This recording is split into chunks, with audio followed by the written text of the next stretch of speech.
पाहत आहात आपल्या हक्काचं चॅनल, आपली बातमी, आपलं चॅनल वन भारत। कल्याण डोंबिवली महानगरपालिकेच्या घनकचरा विभागाचे ठेकेदार सुमित कंपनी वादाच्या भोवऱ्यात सापडली आहे। सुमित कंपनीचा डायरेक्टर अमित साळुंखेला झारखंड रांचीमध्ये पोलिसांनी एका घोटाळ्यासंदर्भात अटक केली आहे। केडीएमसीने नियम डावलून सुमित कंपनीला कॉन्ट्रॅक्ट दिला असून टेंडर दिल्यानंतर सुमित कंपनीची स्थापना केली असल्याचा आरोप शिवसेना उद्धव बाळासाहेब ठाकरे पक्षाचे जिल्हा प्रमुख दीपेश म्हात्रे यांनी पत्रकार परिषदेत केला आहे। पेस्ट कंट्रोल आणि हाऊसकीपिंगचा अनुभव असणाऱ्या ठेकेदाराला केडीएमसीने काम दिले आहे। भविष्यात काही अडचणी येण्यापेक्षा आताच या कंपनीचा ठेका रद्द करण्याची मागणी यावेळी म्हात्रेंनी केली आहे।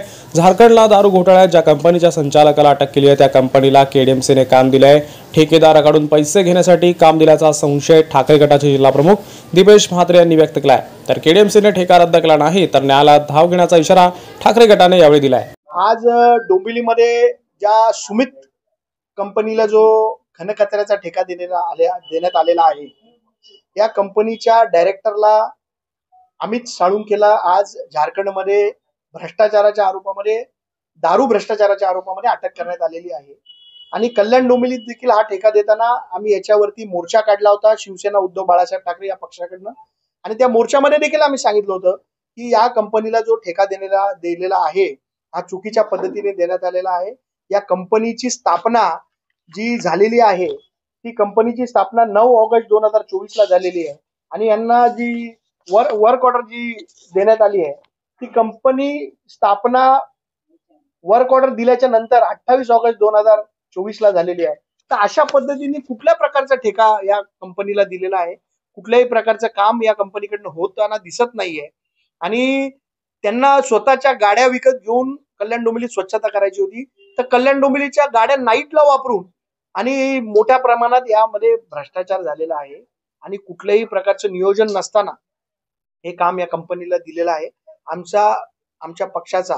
आणि मोठ्या प्रमाणात या कॉन्ट्रॅक्टरची बिलं देण्यासाठी जी करवाढ केलेली आहे त्या करवाढीला आमच्या पक्षातर्फे आमचा ठाम विरोध आहे। आणि त्याच्यासाठी ही पत्रकार परिषद आहे।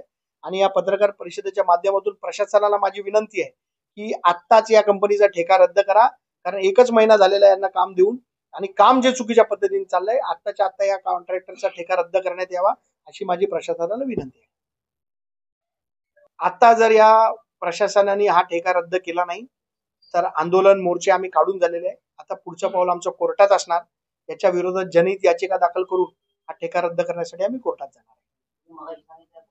साळुंखेला तर ऑलरेडी अटक झालेली आहे। या अटक झालेल्या माणसाला ज्या कंपनीचा मालकच अटक आहे तर ते कसे काय या डोंबिवली कल्याणमध्ये काम करतील।